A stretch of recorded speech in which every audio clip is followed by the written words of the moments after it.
محترم بزرگوں اور عزیز طلباء، میں نے آپ حضرات کے سامنے قرآن کریم کی آیت تلاوت فرمائی اور آپ صلی اللہ علیہ وسلم کا ایک ارشاد مبارک آپ کے سامنے پیش کیا۔ قرآن کریم کی آیت جو میں نے آپ حضرات کے سامنے پیش کی،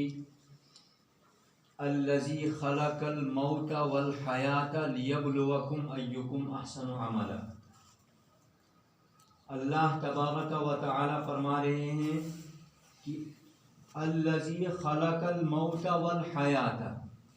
کہ اللہ کی ذات وہ ذات ہے کہ جس نے موت اور حیات کو بنایا۔ خلق الموت والحیات لیبلوکم ایکم احسن عملا، تاکہ اللہ پاک تمہیں پہچانے، تاکہ اللہ پاک تمہیں جانچے، تاکہ اللہ پاک تمہارا امتحان لے۔ لیبلوکم ایکم احسن عملا، کہ کون تم میں سے بہتر عمل کرے گا۔ تو دیکھیے بظاہر آیت بہت چھوٹی معلوم ہو رہی ہے، لیکن اس آیت کے اندر اللہ پاک نے دنیا اور آخرت کے بنانے کا مقصد بیان کر دیا کہ اللہ پاک نے دنیا کو کیوں بنایا اور آخرت کو کیوں بنایا۔ تو اس چھوٹے سے ٹکڑے کے اندر پورا بیان کر دیا کہ خلق الموت والحیات، موت اور حیات کو بنایا کیوں؟ لیبلوکم ایکم احسن عملا، تاکہ اللہ پاک تمہیں پہچان لے، تاکہ اللہ پاک تمہارا امتحان لے، تاکہ اللہ پاک تمہیں پرکھ لے کہ کون تم میں سے بہترین عمل کرتا ہے۔ تو دیکھیے اگر اس آیت کے ضمن میں ہم دیکھیں گے کہ اللہ پاک نے انسان کو کتنے مواقع دیے اور کس موقع پر انسان نے کیا کرنا ہے۔ مثال کے طور پر اگر ہم اپنے اسفار کو دیکھیں،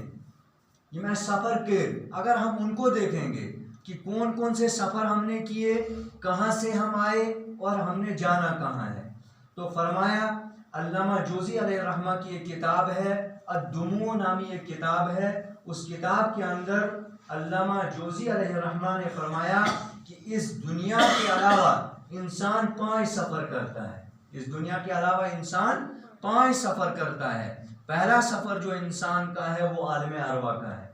وہ سفر بھی ہم نے طے کر لیا۔ اس وقت اللہ پاک نے حضرت آدم علیہ السلام کی پشت سے چونٹیوں کی شکل میں تمام لوگوں کو نکالا، تمام روحیں نکلی۔ اگر سارے روح درائے تو تمام نے اللہ کی قدرت کو دیکھا۔ اللہ کی قدرت کو دیکھنے کے بعد اللہ پاک نے پھر ان سے پوچھا الست بربکم، میں آپ کا رب ہوں، کیا میں تمہارا رب نہیں ہوں؟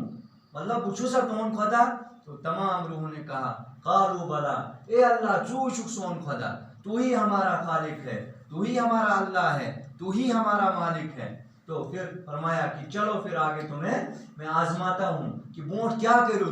تو پھر اللہ پاک نے اس انسان کو ایک اور سفر کرایا۔ وہ کون سا سفر؟ دیکھیں کتاب کے اندر لکھا ہوا ہے، جس کتاب کا میں نے حوالہ دیا کہ اس کتاب کے اندر یہ لکھا ہوا ہے کہ انسان کو اس کے بعد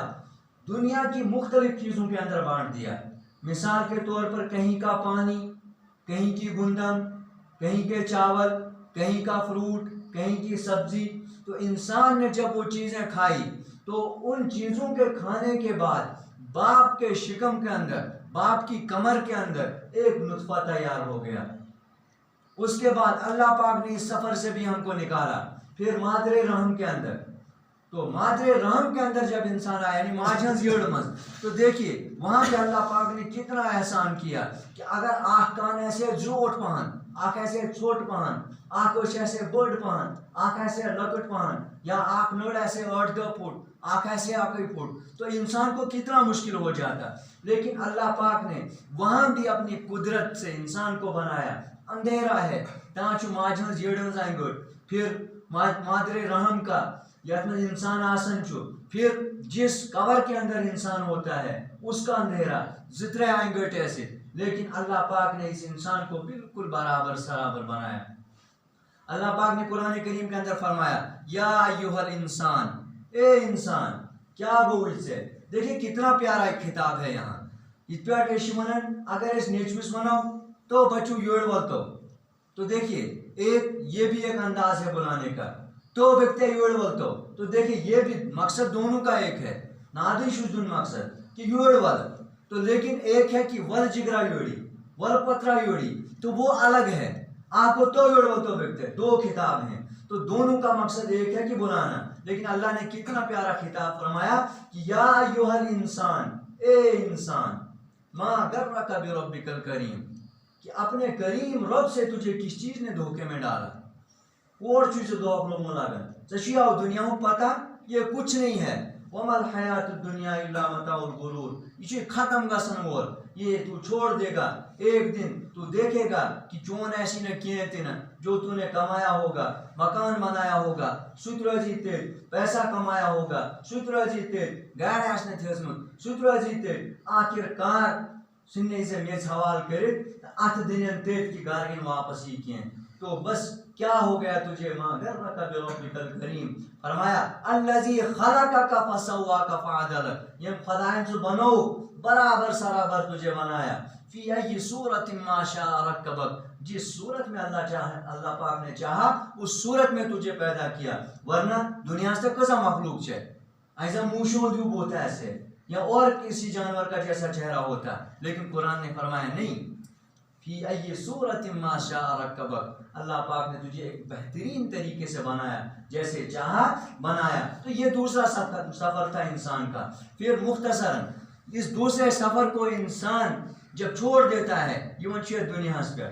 کچھ وقفے کے بعد، تو دیکھیے وہاں فکس ہے کہ 9 ریت کم سے کم گئی 7 ریت 8 ریت یہ مطلب 6 ریتو ہو رہے بچ کن گئے دنیا چٹیت، تو فکس زمانہ ہے، لیکن اس تیسرے سفر کے اندر اللہ پاک نے کوئی وقت متعین نہیں کیا کہ کس کار ہی کار گیسے، نہ آنے کا پتہ، آنے کا تب بھی کچھ پتہ چل جاتا ہے یمن 9 ریتن من 3 ریتن 2 ریتن من کندو ہے کہ، لیکن جانے کا کوئی پتہ نہیں ہے کس گڑ گیسے، کون سا وقت ہوگا، کس حال میں جائے گا، کس حال میں اس دنیا کو چھوڑے گا، تو پھر حضرت انسان جب اس تیسرے سفر کے اندر آیا، پوچھو نشو عالم اروا اس کی پوچھ نہیں ہوگی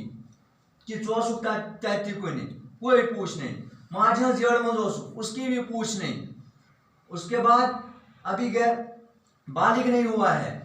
اس کی بھی پوچھ نہیں، لیکن بالغ کو تو قرآن نے فرمایا کہ لا یکلف اللہ نفسا الا وسعها، کہ ہر انسان کو اللہ نے اس کی طاقت کے بقدر اس کو مکلف کیا، بس یہ انسان یا بالغ کو امش اللہ پاک کی ذمہ داری تراون کہ ذمہ داری سے سپرد کرنا آمز، لیکن یہ وہ ذمہ داری نہیں کہ بس الستو بربکم اس وعدہ سے کورمت اللہ پاک ہمارے اس کو نہیں، مطلب یہ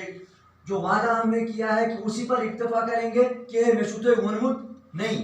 پھر دنیا کے اندر انبیاء کو بھیجا، قرآن بھیجا، کتابیں دیگر کتابیں بھیجی، اور اس کے بعد انبیاء کے بعد صحابہ کرام، اس کے بعد دیگر انبیاء کرام کے بعد صحابہ، تابعین، تبع تابعین،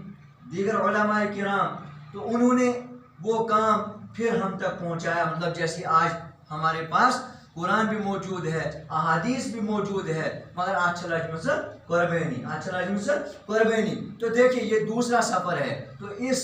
اللہ پاک نے دیکھیں پھر احسان کیا کہ انبیاء کو بھیجا، لیکن یہاں انسان کو صرف 2 ذمہ داریاں دی،